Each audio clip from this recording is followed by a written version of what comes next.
Good evening. Good evening and welcome to tonight's special event. I'm John Beacom and I'm your host. The Center for Cosmology and AstroParticle Physics was founded in 2006 to explore the universe, to train the next generation of scientists, and to share what we find with the public. As part of that, the Biard Foundation gift that allowed us to set up this lecture has been going now for almost more than a decade. And a very important part of what we do is bring this science to the public, and it keeps everybody up to date, and it inspires the next generations. And just today we were talking about many of our own formative experiences as young people, hearing that one lecture or watching Cosmos or something like that planted a bug that lasted for decades. So we're very delighted tonight to have Dava Sobel. Everybody here knows who she is. She's a world-renowned science writer with a long and distinguished career both in science journalism and as an author, including of several famous books, including Longitude, Galileo's Daughter, and The Glass Universe. She's been recognized by many, many prizes. I just want to highlight two that I found especially noteworthy. One is from the National Science Board for fostering awareness of science and technology among broad segments of the general public.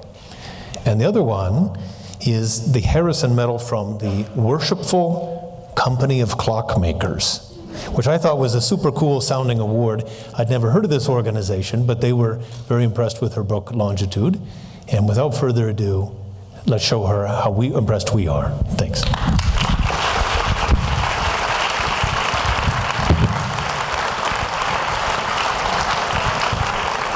So thank you for that nice introduction.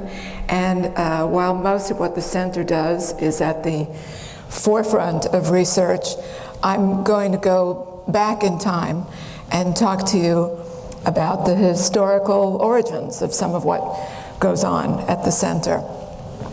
And I called this book The Glass Universe, intentionally making a play on the term the glass ceiling, because it's about a group of women who worked as astronomers. And they got so far in their professional recognition, but no farther, as often happens to women. It is a happy story, not a chip on the shoulder story. But they worked from a collection of glass photographic plates, which in effect gave them the universe indoors to work with, daytime, nighttime, anytime. And I thought I was so clever to come up with the glass universe. But the problem is that it's too clever, and that some people wind up referring to the book as the glass ceiling. And even my publisher has been guilty of that. So this group of women worked at the Harvard College Observatory, and they did some path-finding, path-breaking things, which I will tell you all about. And I just want to give you a sense of what these glass plates looked like, because this is a completely outmoded technology. But at the time, it was at the forefront. So most of the plates are about 8 by 10 inches. They were taken using telescopes as lenses, the base part of the camera. And the plates had an emulsion on one side, a photographic emulsion, and the other side was smooth glass. So you could write on them, make notes, number the objects on the plate so you could refer to them, and that was very handy. And just to set the scene at that time, the role of women in science was minor. And there was even some question about whether women should have a higher education. And so this book, Sex and Education, A Fair Chance for the Girls, looks as though it's an argument in favor of women's education.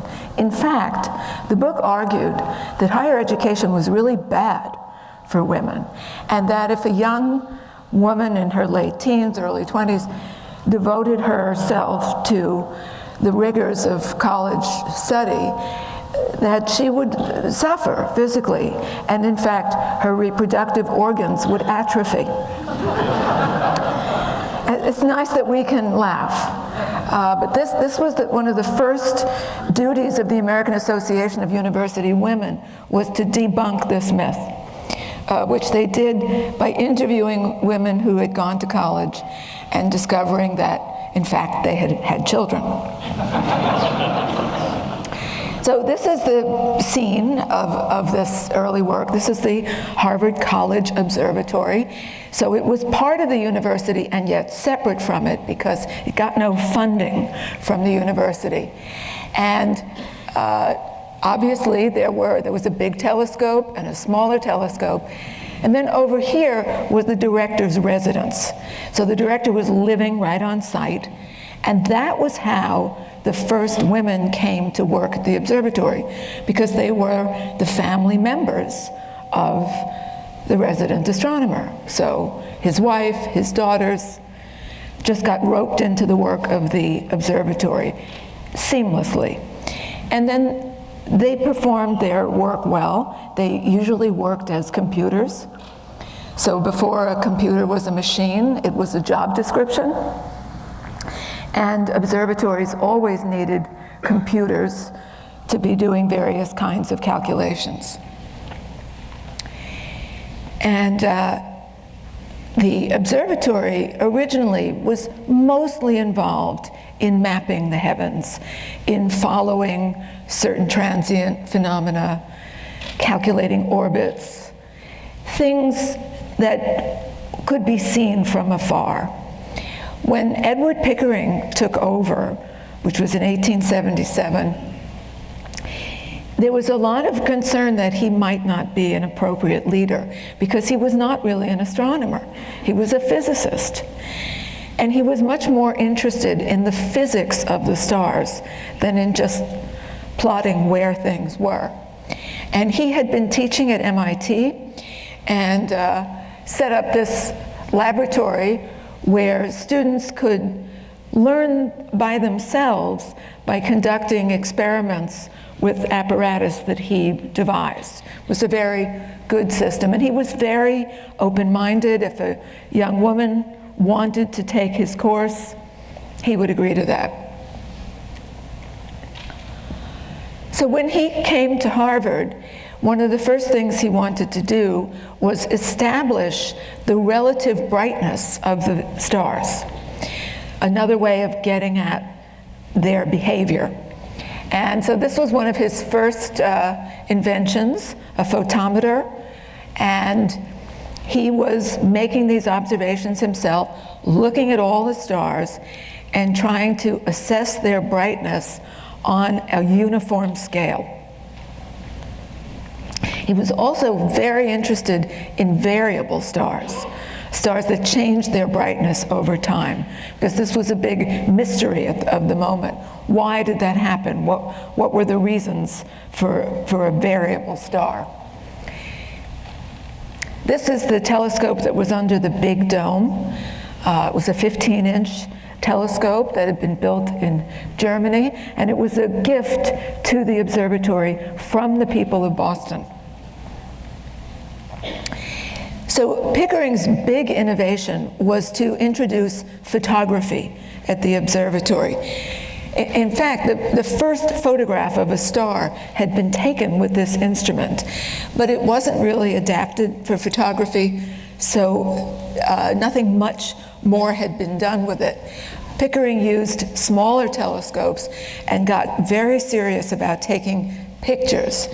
Many of you will recognize the Orion constellation here, grossly overexposed, but it was a beginning. Sometimes they photograph transient phenomena, such as Halley's Comet.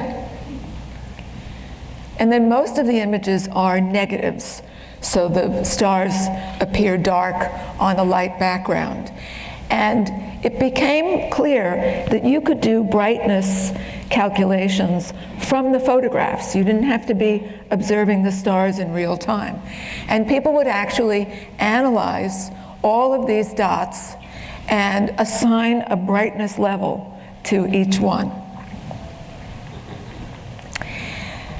And one of Pickering's biggest, most important projects started with this couple. This is Dr. Henry Draper. He was a medical doctor and a chemist in New York City, and his wife, Anna Palmer Draper. And when they got married, he was an amateur astronomer, a very serious amateur astronomer, built some of the best telescopes of the day, and they worked together. They developed photographic techniques, and they were fascinated by the new science of spectroscopy. So looking at the spectra of the stars and being able to do something that people had thought would never be possible, namely figure out what is the chemical composition of the stars. So he was thrilled with that. He said that spectral analysis had made the chemist's arms millions of miles long. So Henry Draper succeeded in taking the first ever photograph of the spectrum of a star. And that seemed so important. He wanted to create a classification system for the stars by grouping them according to what their spectral patterns were. And to be able to photograph the spectra of the stars would make that possible. And so he decided to quit medicine, quit teaching, just go to his private observatory and devote himself to this project, which she was going to do with him. And no sooner had they gotten all their affairs in order to do that, he developed pneumonia and died at age 45. So she was determined to see his dream realized, and she thought she might be able to do it herself, but that proved very difficult. So she approached Pickering at Harvard, he was a good friend of theirs, and said, if you will do this work in my husband's name, I will provide the funding for it. So that was an offer Pickering could not refuse. He was very interested in the work, and Mrs. Draper was independently wealthy. She was an heiress. So she began supporting the work of the observatory to the tune of about $10,000 a year. And she kept that up for 30 years. So this is a textbook illustration of a spectrum.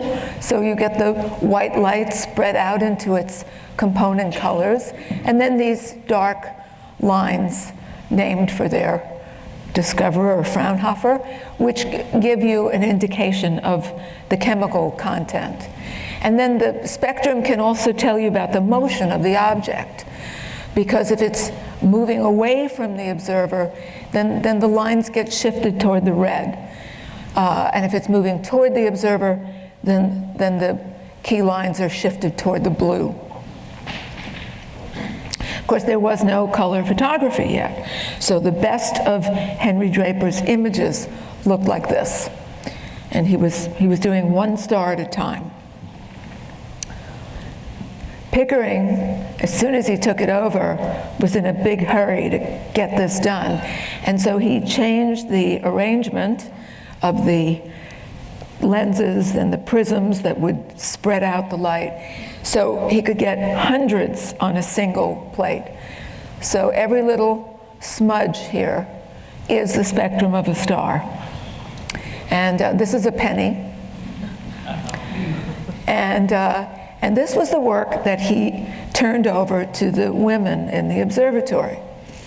The group that had started with just the immediate family of the resident astronomer had expanded, because once they did their jobs well, the next logical step was to hire women from outside. And with Mrs. Draper's money, he was able to hire a large group of women. And part of that was he was satisfied they would work well, but part of it was they were cheaper than men. And it was a big project, so the more sets of eyes he could have, the better.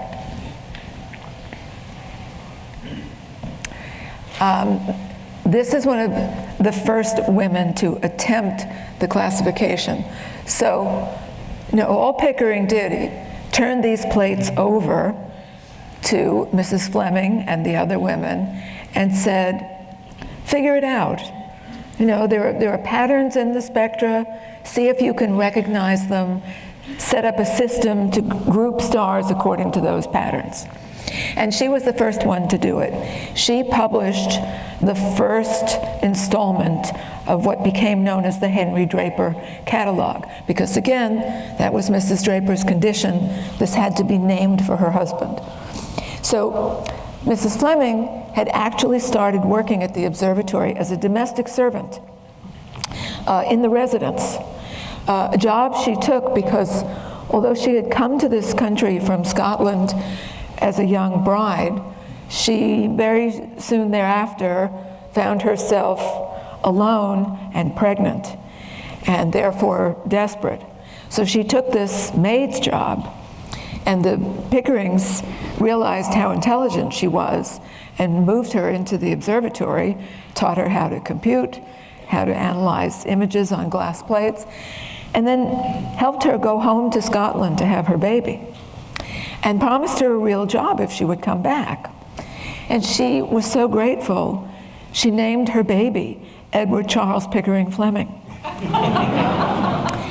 And she stayed in Scotland about 2 years, and then did come back and worked the rest of her life at Harvard. She was the first woman to hold a Harvard University title. She was the curator of astronomical photographs. And when her classification system was published in the annals of the observatory, she was acknowledged as the person who had done that work. And she became the supervisor of all the other women. Here's Pickering looking on. And this is an apparatus that the women used for looking at the plates. So you put the piece of glass in this wooden frame, and then there's a mirror at the bottom. And this is a posed photograph, but normally you'd be sitting right in front of the window. So light would come in, hit the mirror, and bounce up through the plate, and you'd have good illumination. And then you would look at it with a magnifying glass, of course, because you couldn't see anything otherwise. This is a modified microscope for doing the same thing.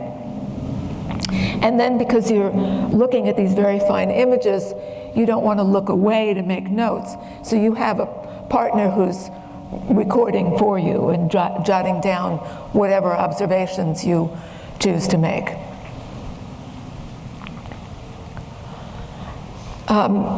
Most of the women who got these jobs early on had nothing more than a high school education. They had to be good at math, but they could learn everything they needed to know on the job. This woman, Antonia Mori, was the first one who came to work at Harvard who actually had a college education. She had attended Vassar College, and she had 8 semesters of astronomy with Maria Mitchell, the first woman in America to become famous as an astronomer. And I learned today that John Beacon's great or great-great-grandmother, we're not sure which, was one of Maria Mitchell's first students in her astronomy course. Miss Mori was not only a college graduate and an experienced astronomer, but she was the niece of Henry Draper. So she had easy entree into Harvard. And she set up her own classification system, which was very different from Mrs. Fleming's.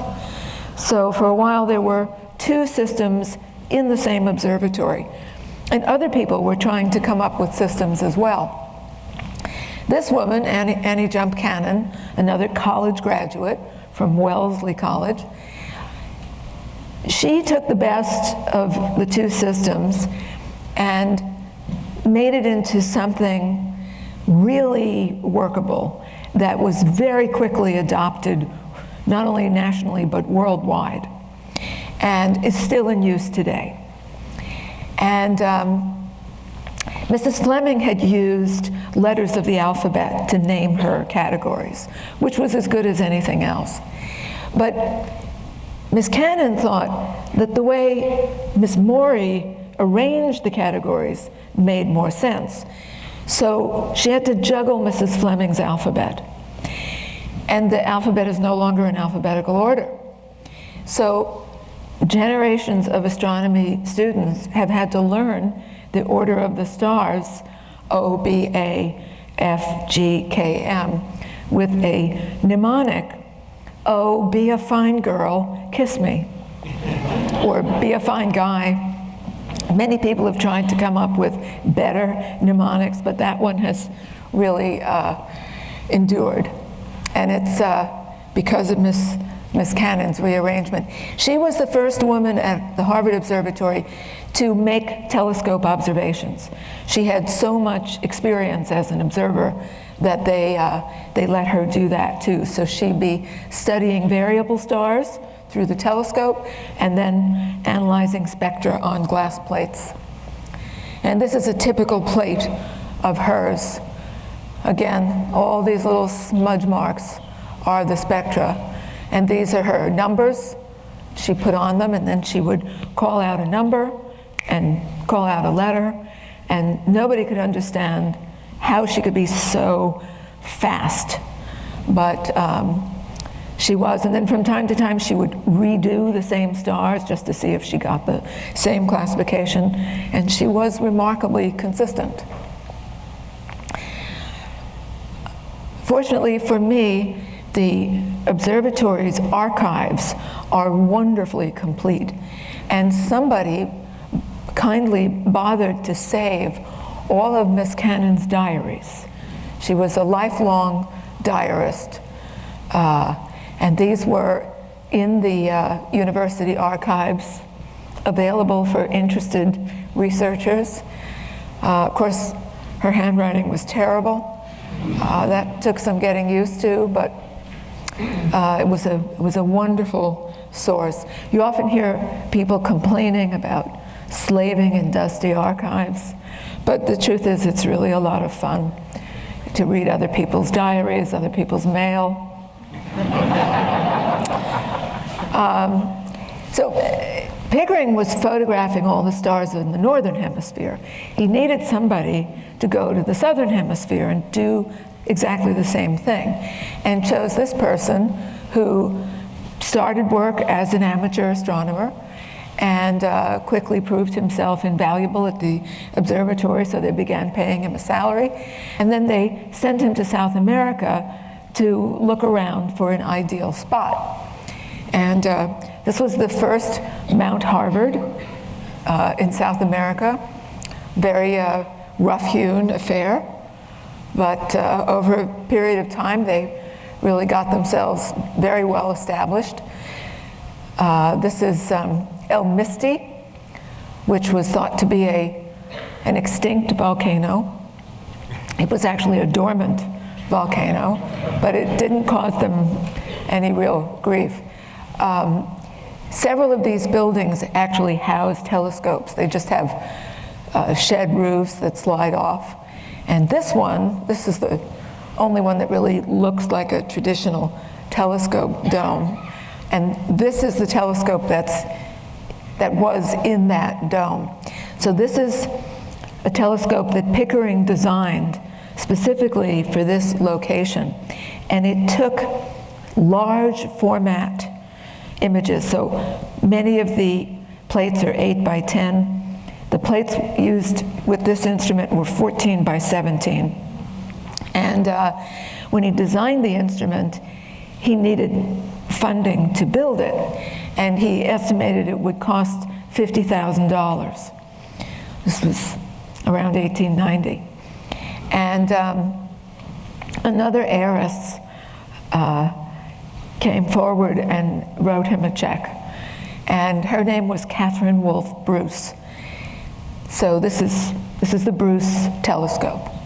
And you can see from his correspondence that Pickering was extremely charming, which I think helped with the funding efforts. Very polite, charming. This is a scene in near Arequipa, Peru, where the southern station was. So this is Solon Bailey, and this is his wife, Ruth Poulter Bailey. Of course, he knew he'd be there for years, so he took his family. They had a young boy who later became a professor of botany at Harvard. And Bailey was especially interested in these objects. These are called globular clusters. Now, astronomers give very straightforward names to things. Black hole, Big Bang. You don't have to wonder, what did they mean by that? So this is a big glob of stars. And so one thing Bailey was trying to do was to count the number of stars in such an object, and then to figure out the brightness of each one, and then to repeat those observations over time to see if any of the stars varied in brightness. And a startling number of them did. So this was very exciting, to be discovering new variable stars, to have these wonderful viewing conditions. Henrietta Swan Leavitt, who was the first woman in this group I ever heard of, she received the plates from the Bruce telescope, and it was her job to comb them for variable stars. Even though Bailey was working there at the site, it was important to send the plates back to Cambridge for the women to go over them. Sometimes there was competition about that, because if there was something exciting to discover in the plate, of course the astronomer who'd taken the picture wanted to be able to do that. But the women felt, well, that's our job. But they worked it out amicably enough. And these were the instruments used to determine brightness from the glass plates. These were called fly spankers, because they look a lot like fly swatters, except they're small. So this part is maybe 2 inches, 3 inches. And each one contains a piece of a glass plate. So some number of stars is in each one. And each star in each spanker has had a brightness value attached to it and written in.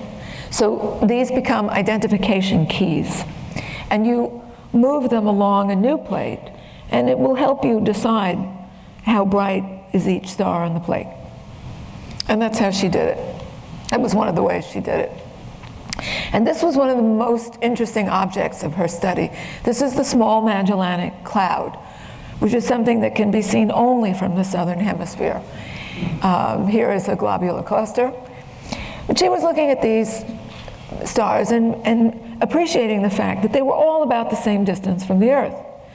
So that things that looked brighter actually were brighter. And she discovered nearly 1,000 variable stars in this, what we now know as a satellite galaxy of the Milky Way. And she studied the way their brightness changed over time, and she observed that the stars that took the longest time to go through their changes also achieved the greatest brightness.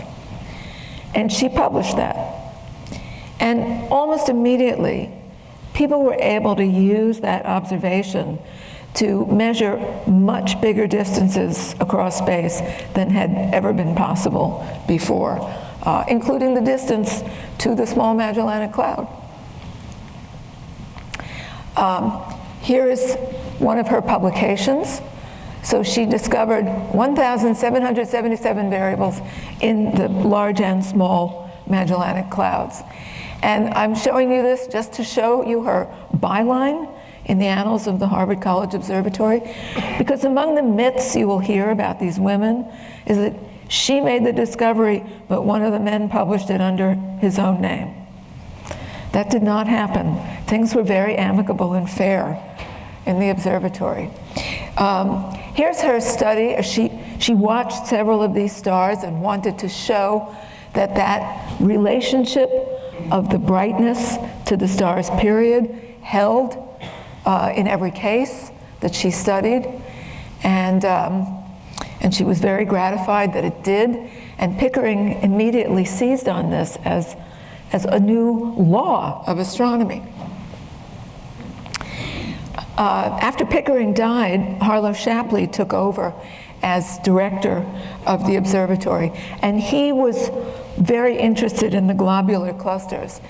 And so he used Miss Leavitt's discovery to measure the distances to globular clusters that could be seen all around the Milky Way. And so this is his graph. This is the sun. And this is where he's placing the globular clusters. And so it becomes clear that the sun and the solar system, we're not at the center of these things. The center of the galaxy is really about here. And he took such a perverse delight in this discovery, you know, because he said, man is not such a big chicken. And the size of the Milky Way was so gigantic that Shapley believed it was the sum total of the universe, and that the little spiral forms that could be seen in some of the glass plates were just contained within the Milky Way. And this was a big debate in the 1920s.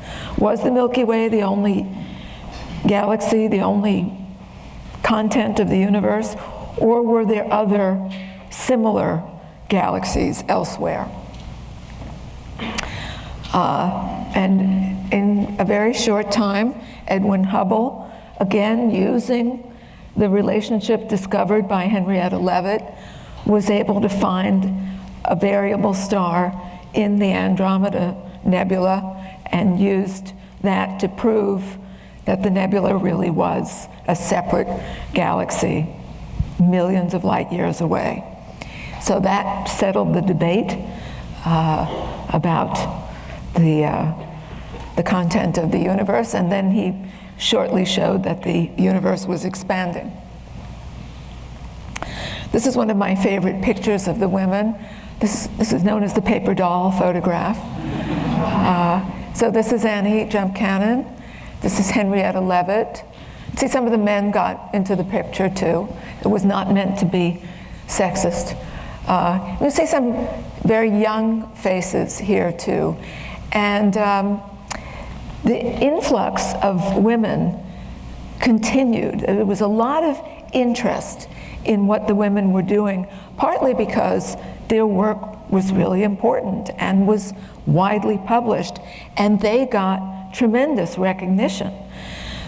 Membership in the American Astronomical Society, honorary membership in foreign astronomical societies. Miss Cannon was named by the League of Women Voters one of the 12 most important women in America. So they were known, and their presence attracted interest and funding, yet more funding from other women, one of whom was a relative of Maria Mitchell, who provided fellowship money for young women to come work at the observatory for a year and then go on and work elsewhere.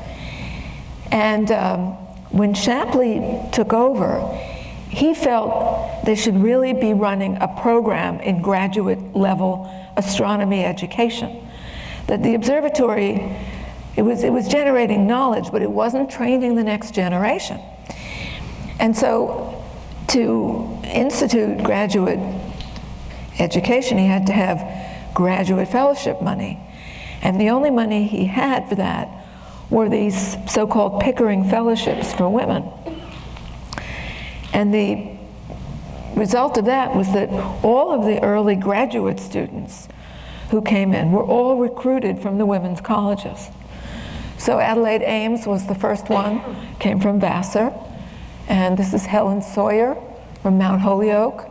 And this is Cecilia Payne, who came from Cambridge University in England, where she had been told she had no future as an astronomer. But she was able to get a Pickering Fellowship to come to Harvard. She also knew about the glass plates, and she had an idea for a project. So most of the work on the spectra had been to classify the stars into groups, and a lot of their chemistry had become known, but she wanted to figure out the relative abundance of the various elements in the stars. And she created a system for doing that. And her finding was that, contrary to expectations, the expectation was that since so many of the elements were exactly what were found in the Earth, that the relative abundance would be the same.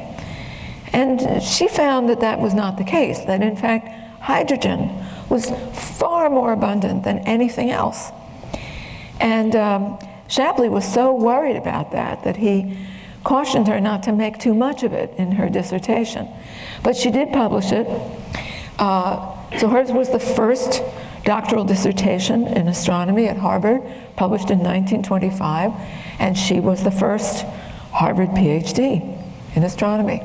And it took only 4 years after she published her finding, which she said might be a spurious result, but having called attention to it, more senior astronomers looked into it, and everyone came round to agree that indeed hydrogen was about 1 million times more abundant than any other ingredient. It wasn't all work. This is an observatory production of a musical called the Observatory Pinafore, based with music by you-know-who. And here's Miss Payne in the lead role, because she had a wonderful singing voice and was a very talented musician. She played the violin. And I have found this repeatedly, that astronomy and music just go together. In fact, she started an orchestra at the observatory, and there were enough musicians to make an orchestra in the observatory. This is the Nhf Canada Prize. Miss Cannon received a very prestigious award for a woman scientist when she was getting on in years. And she decided to turn that into a prize for young women. So it became the Nhf Canada Prize. And while she was alive, in addition to the money, the winner got a pin or a pendant that was designed expressly for that occasion. And Miss Cannon worked with several female jewelers to create the small universe. And so this one is in the archives at Harvard because it belonged to one of the early winners, Margaret Harwood. And these are some of the recent winners, and some of you will recognize Lisa Lopez, who is now on the faculty here, as one of the winners of the Nhf Canada Prize. And the prize was very controversial for a while because some women refused it on the grounds that a prize that was only for women was somehow a second-class sort of prize.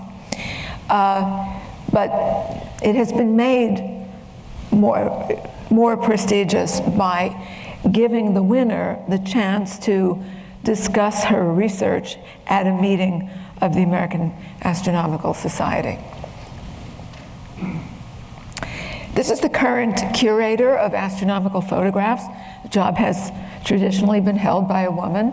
Her name is Lindsay Smith Zruel. So these are two pictures of the same young woman. And here she is examining the logbooks, so all the notations that were made while people were studying the plates were all recorded and preserved. And these have now been completely photographed. So they're looking for people to type up what's in those images so that material would be completely searchable. And this is what I should be home doing because I can read Miss Cannon's handwriting. But all volunteers are welcome. And this is the way the plates are stored. So each one is in a paper envelope. There's a system, a catalog system for organizing them. And the envelopes have useful information, which telescope was taken, what was the date, how long was the exposure, what were the seeing conditions. And sometimes there's a dialogue between two people studying the plate about what a certain object is or what the significance might be. And so you can see that the shelves are metal. That's a relatively recent development. They're in metal cupboards in a building that Pickering designed, because the minute he started accumulating plates, he became paranoid about fire. The observatory building was wooden. So he raised money to build a brick building just to house the plates. And so that's where they still are, in the brick building right near the observatory. And there are 3 levels of plates, and there are 500,000 plates still there. And for about the past 10 years, there has been an active digitization project because the full information content of the plates has never been probed. This is the southern Milky Way. This was taken in 1952 from South Africa because they lost the weather in South America and they moved the whole observatory to South Africa. So you can see there's information here about objects that may have changed over time. These plates are a 100-year record of the night sky. This is how the plate collection looked on the morning of January 16th, 2016. So for all Pickering's worry about fire, it was a flood that did them in.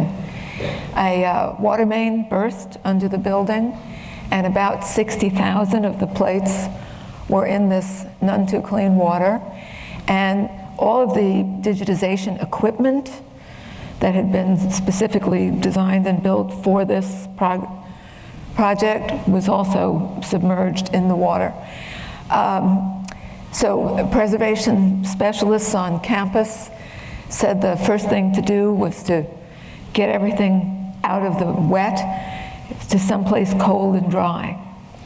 So volunteers came, carried out the 60,000 plates, nothing got broken, and just took them outside because it was January, it was cold, and it happened to be dry. And then they were all taken to a preservation facility where they were cleaned and returned. And they've all been returned now. And the insurance money paid for new equipment to be built. So I think they've pretty much caught up with themselves and may make their target date. And very few of the plates were totally destroyed. How many people have seen this movie? Yeah. This was a very popular movie. And I like to point out that the hidden figures were the granddaughters of the Harvard women, because they set the precedent for having groups of women assembled to do this kind of work. And the big difference was that these women really were computers. And when the machine computers came in, they had to learn to program or they were out of work. At Harvard, a lot of the women who were originally hired as computers, once they had the glass plates, they became astronomers, and they were making astronomical discoveries. So it gave them much more control, prestige, opportunity. This person is Alyssa Goodman. She is professor of astronomy at Harvard, and she's one of several people I had asked to read my manuscript before publication, because you would like to have your mistakes discovered before publication. And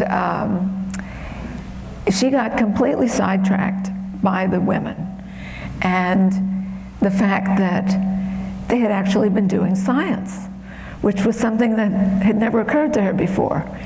And so we both got in touch with our own, I call it misogyny, because I found myself constantly surprised at the level of insight, the difficulty of the work, the importance of the work, because we are brought up to believe that women don't do science, even though we know better, and we might be doing science ourselves or writing about it.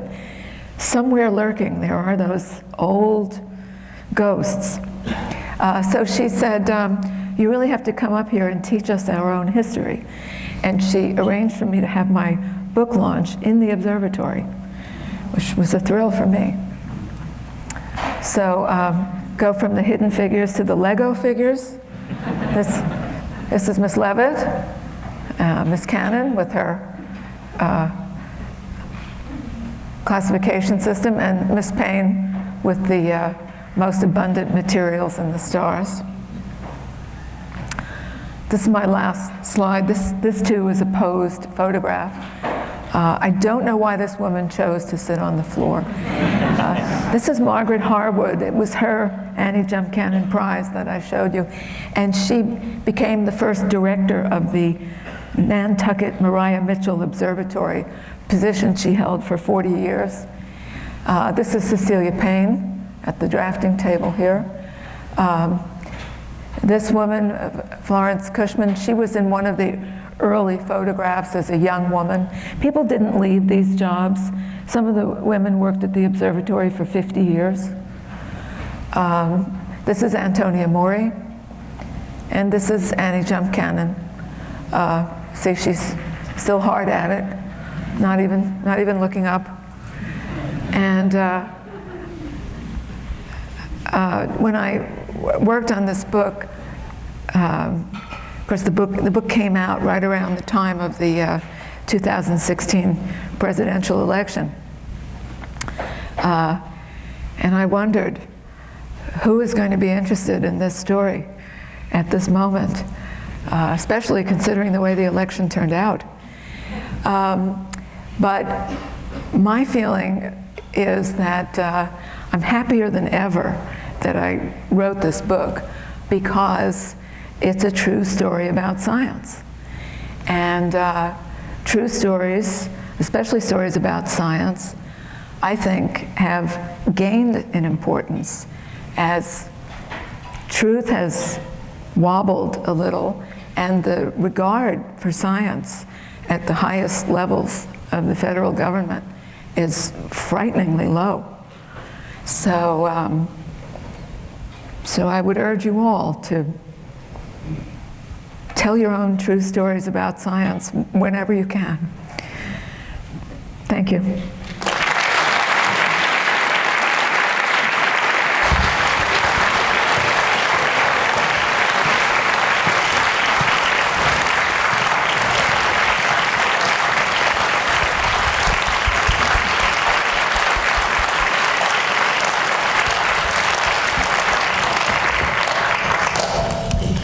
Thank you very much. We're grateful for that. Expanding the frontiers of astronomy is not only about expanding knowledge, but about expanding participation. And this shows us how long that struggle takes. So on behalf of the Center for Cosmology and Astroparticle Physics, we'd like to thank you for your wonderful presentation tonight, and also to thank you for your long career of wonderful work. Thank you. Thank you.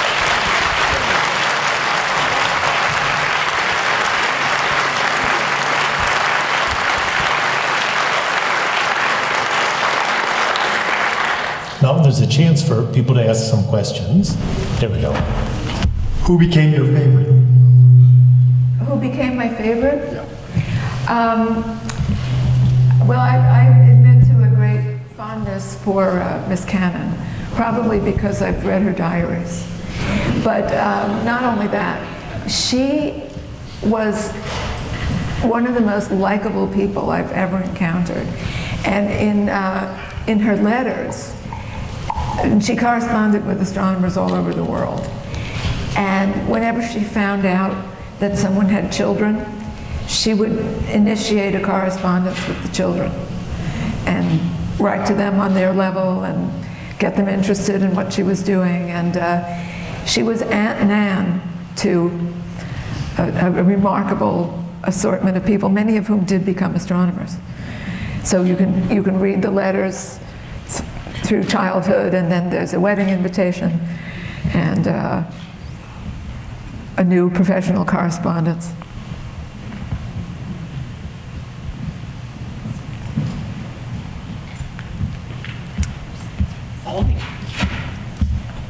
All these years later, how is their work and discoveries held up, given modern technology? How have their work and discoveries held up? That's a great question.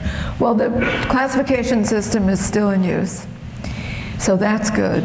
And Ms. Maury's take on it has been incorporated into a modification of the system, so that's good too. And the way I came to this story was really through Ms. Leavitt. I was interviewing Wendy Friedman, this goes back 20 plus years, when she was in charge of a Hubble telescope key project about the expansion rate of the universe. And so one of the first things she talked about was the distance scale and how they were still reliant on this yardstick that had been discovered 100 years ago by Henrietta Swan Leavitt. So that really impressed me. And I went to learn more about Miss Leavitt, and then it turned out that she was in this room full of women at Harvard, which seemed even more remarkable because Harvard's not really known for being friendly to women, even now. So that was all. That was the start of this project. And now, Miss Leavitt's work has gotten so much attention in recent years that I'm pretty sure it was Josh Grindley at Harvard, who's in charge of the digitization project, who began saying that we shouldn't call that the period luminosity relation. We should call it the Leavitt law.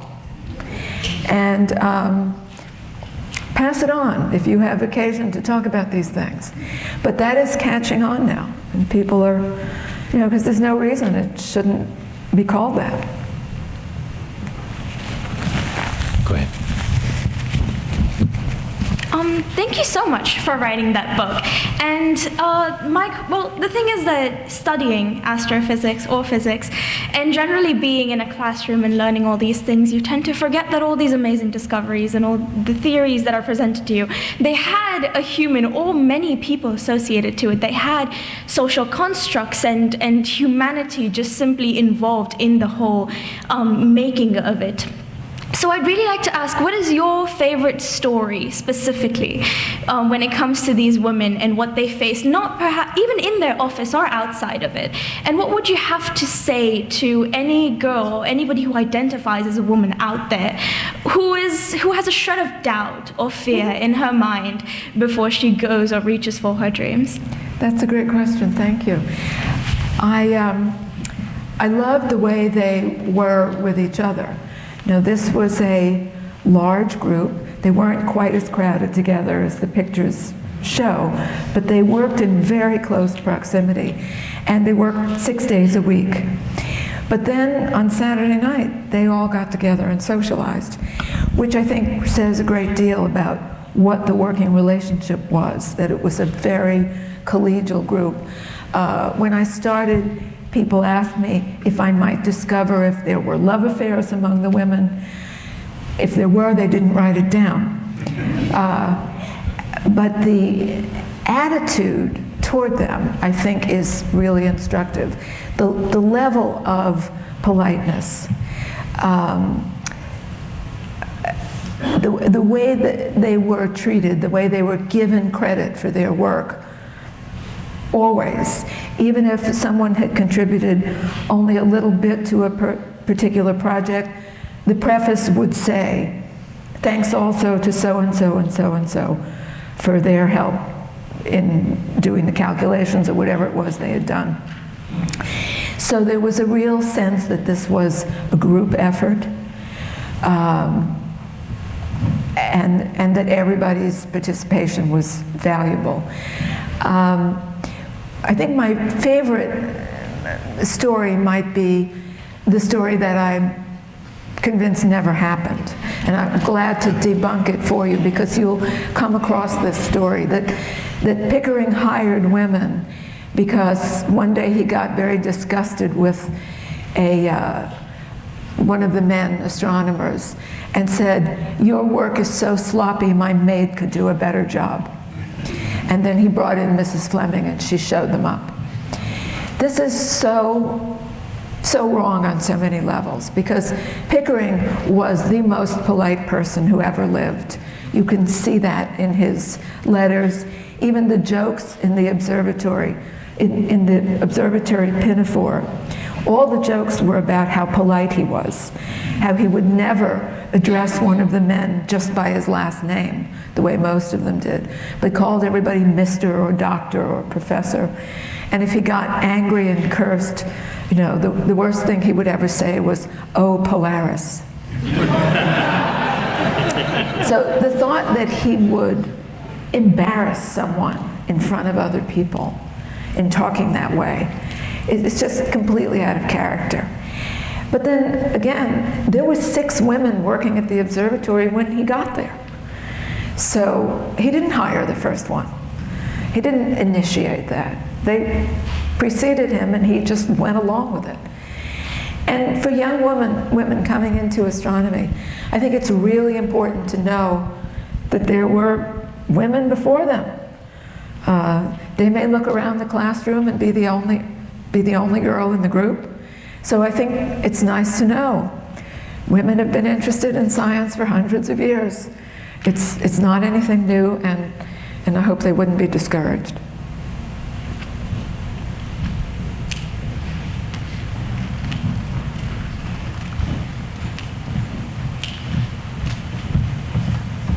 I would like to pick up that topic and that subject. I'm not an astronomer, I'm a physicist, but I can tell you that I had a Southern gentleman as an advisor, and there was never an impolite word or an out of step, an inappropriateness in any dealing that his students had with him. I was the first girl student he had. I'm also now not quite as old as these ladies, but getting there. This was in the 1960s, and but I wanted to join his group from the work that was being done, and I went and talked to him, and he looked at me and said, "Well, I'm going to go talk to your teachers, the people who've been teaching you here now, and you come back in 2 days and we'll discuss it again." And so I came back in 2 days, and he said, "Okay, I'm actually very satisfied with what I heard from the other professors. I haven't had a girl graduate student before, but I'm willing to try." And someone who interviewed me not so long ago said, "Well, what did you say to that? Weren't you a little bit put off by that?" And I had to say, "No, you don't understand. That's just what I wanted." Because no, he took me into the laboratory and introduced me. You boys treat her just like one of the boys. You treat this girl just like, he called me by my last name because that's what they did. Yeah. You just teach Bruton here just by, like she's a boy, okay? And they did. And I had to lift things and carry them myself. And there's been discussions, there's been a very important report from the Academy of Sciences about the situation with women in the scientific community and their problems. And the main message out of that recent report, the first author on the multi-author publication is Paula Johnson, presently president of Wellesley College. And she made it, this group of people who made this report made it very clear, it's from the top, it's from the leadership of a laboratory, how it runs. Mr. Pickering, Dr. Pickering was a gentleman. Thank you. Yeah, I think each place has to have a culture. The culture of the laboratory is set by the people in charge. And I recently attended a meeting about women in science, and there were quite a few undergraduate students there. And they had heard such discouraging things from some of their professors. I thought that all of that was in the past. So I was shocked to hear it. And I thought if anyone had talked to me that way when I was in high school or college, I doubt I would have had the courage to carry on. So it still goes on because it depends on the individual you're dealing with. Okay. Looks like we're done. We'll have a chance to ask some more questions at the reception, which we're about to start. There's nice food and drink in the back, and everybody's welcome to stay, and you'll have a chance to meet Dava yourself and maybe get your book signed. So let's thank her again.